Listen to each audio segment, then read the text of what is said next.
Hello and welcome. In our world that's becoming more and more paperless, we're constantly signing things online. Contracts, documents, verifying who we are. It happens every day. But have you ever stopped to think what actually makes an electronic signature trustworthy? Well, today, we're diving into the pretty amazing technology that makes it all work, the digital signature. Okay, let's just imagine a quick scenario. You get a really important digital file. Maybe it's a job offer, maybe it's a legal contract. How can you be 100% sure it's actually from the person who supposedly sent it? And maybe even more important, how do you know for a fact that nobody, not a single person, has messed with it or changed it since it was sent? And that right there is the fundamental problem we have with any electronic record. I mean, think about it. Unlike a physical piece of paper, a digital file can be copied perfectly, a million times over, and each copy is identical to the original. Plus, they're incredibly easy to change. When you put those two facts together, you get this huge problem in the digital world, a real crisis of authenticity. But hey, for pretty much every digital problem, there's usually a brilliant digital solution, right? And in this case, it's a technology that acts like a super secure, unbreakable digital handshake. It's all about creating trust exactly where we need it most.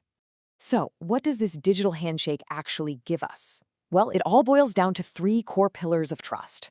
First up is authenticity. It proves without a doubt who the sender is. Second, it guarantees integrity. It's like an unbreakable seal that proves the document has not been touched or changed in any way. And third, it provides something called non-repudiation. Now, that's a fancy word, but it means something really powerful. The sender can never ever deny they sent it. It's locked in. It's undeniable proof. All right, so let's get the official definition on the table.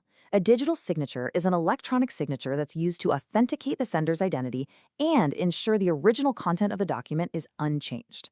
This is so much more than just sticking a picture of your handwritten signature on a file. It's a really sophisticated cryptographic seal. Okay, so we know why we need them, but how does this all actually work? This isn't just some clever piece of software. It's based on some really elegant mathematics. So let's pull back the curtain and see how this digital magic actually happens. The engine that powers all of this trust is a technology called asymmetric cryptography. Now, I know, that name might sound a little intimidating, but don't let it fool you. The core idea is actually beautiful in its simplicity, and it's the fundamental breakthrough that lets us do things like bank securely online, all on top of an insecure network like the internet. And here is that beautiful principle. Every single person gets a mathematically linked set of keys, called a key pair. You get a private key, which, as the name suggests, you keep completely secret. This is your personal seal. And then you get a public key, which you can share with absolutely everyone. It's the key that verifies your seal. And this breaks the process down perfectly. So when you want to sign a document, you use your secret private key. That creates a totally unique signature that's tied to that specific file. Then anyone who gets that document can use your public key, which is freely available, to check the signature. If it verifies, they know two things for sure. One, it absolutely came from you, and two, it hasn't been changed one bit. Okay, so we've got the theory down, but what does this actually look like in the real world? And, how do we protect that super important private key from getting into the wrong hands? Let's see how this all comes together. Believe it or not, that long string of random-looking letters and numbers, that is a digital signature. It's what's known as a unique hash. You can think of it like a digital fingerprint that's created from both the contents of the document and your private key. And here's the cool part. If you change even a single comma in that original document, this entire string of characters will change completely and the signature will be invalid. So you're probably thinking, if my private key is the secret to my entire digital identity, I can't just leave it sitting in a file on my computer, right? And you'd be absolutely correct. No way. It's stored and protected on a physical hardware device, something like a special USB token or a smart card. The key is actually generated on the device, and it never ever leaves it, which makes it incredibly secure.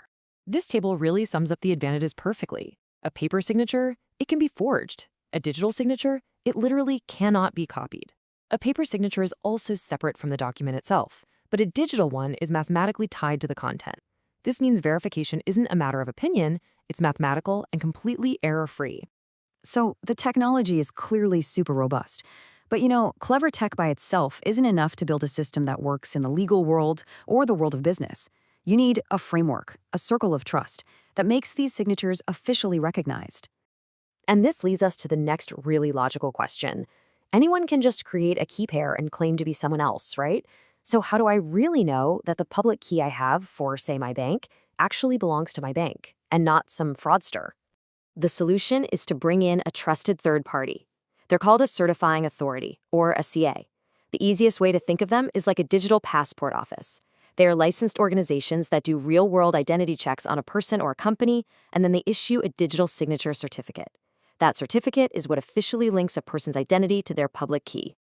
And to make sure that we can trust the certifying authorities themselves, there's a whole hierarchy in place. There's often a national root authority, like a government body, that audits and licenses all of the individual CAs. This creates a completely unbroken chain of trust, from the very top all the way down to your personal signature. So after all that, here's the crucial point. This is probably the single most important takeaway from our whole explainer today. A document that has been digitally signed carries the exact same legal weight and status as one that you've signed by hand with a pen. It is 100% legally binding and can be used in court. Digital signatures really solved one of the biggest, most fundamental challenges of bringing trust into the online world. And it kind of makes you wonder, right? With this huge piece of the puzzle now in place, what's the next great challenge we need to solve to build a truly secure and trustworthy digital future? Thanks for watching.